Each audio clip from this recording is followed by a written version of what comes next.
இரட்டை இலை சின்னம்தான் அதிமுகவின் பிரம்மாஸ்திரம் என்று கூறியுள்ள நடிகர் ரஜினிகாந்த் தாம் அரசியலுக்கு வருவதாக பலரிடம் ஆலோசனை கேட்டபோது அவர்களது கருத்துக்கள் நிம்மதியை இழக்கச் செய்யும் வகையில் இருந்ததாகவும் தெரிவித்துள்ளார்.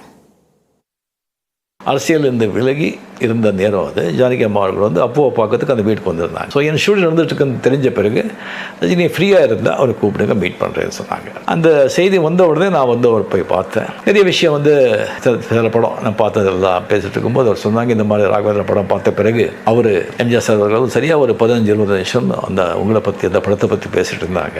எப்படி ரஜினி இவ்வளோ சாந்தமாக இவ்வளோ அமைதியாக இவ்வளோ அழகாக பண்ணியிருக்காரு, ரொம்ப ஆச்சரியம் இது அப்படின்னு ரொம்ப பாராட்டினார். அப்படியே வந்து அவர் வந்து படத்தில் வந்து நிறைய சிகரெட் சாப்பிட்றது அதெல்லாம் பண்ணுறாங்க. நிறைய அவருக்கு வந்து ஃபாலோவர்ஸ் ஃபேன்ஸ் எல்லாம் இருக்காங்க, இளைஞர். அதெல்லாம் பார்த்து அவங்களும் சிகரெட் சாப்பிட்டு அவங்களும் வந்து அந்த பழக்கத்துக்கு வந்து இதாகிடுறாங்க. அது சினிமாவில் அவர் பண்ணக்கூடாது, நான் சரியான டயத்தில் அவருக்கு சொல்கிறேன் அது அப்படின்னு சொல்லி அவர் சொன்னாங்க. ஜானகி எம்ஜிஆர் உடனான தனது அனுபவங்களை பகிர்ந்த போது ரஜினிகாந்த் தெரிவித்த கருத்துக்கள் தான் இவை.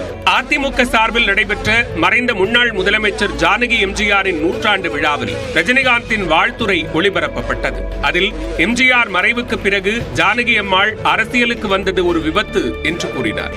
அவர் சூழ்நிலை கைதியாக அரசியலுக்கு வந்து முதலமைச்சர் ஆனதாகவும், அதிமுக 2 அணியாக பிளவுபட்ட போது கட்சி பதவியை ஜானகி அம்மாள் விட்டுக் கொடுத்ததாகவும் ரஜினிகாந்த் தெரிவித்தார். ஏடிஎம்கேவோட ஒரு பிரம்மாஸ்திரம் இந்த ரெட்டையில அது மடக்கி வந்து வேறு சின்னத்தில் நின்று அந்த படு தோல்வியை சிந்திச்சாங்க.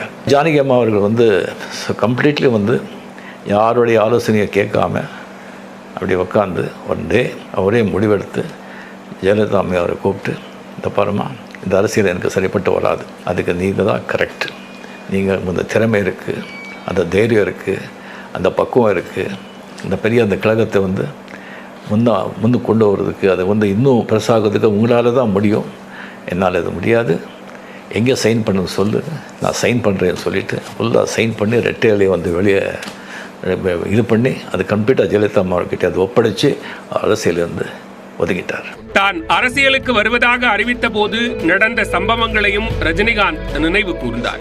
நான் வந்து 17 வந்து அரசியலுக்கு நான் வர்றேன்னு சொன்னேன். அதுக்கப்புறம் நிறைய பேர் சந்திச்சேன், நிறைய பேர் வந்து ஆலோசனை சொல்ல வர்றாங்க. அந்த ஆலோசனைலாம் கேட்டால் நம்ம வந்துட்டு அவ்வளோதான், எல்லாத்தையும் எழுந்து நிம்மதி எல்லாமே எழுந்து வந்து போயிட வேண்டியதுதான். அது தெரிஞ்சு சொல்கிறாங்களா தெரியாமல் சொல்கிறாங்களா அப்படின்னு தெரியாது.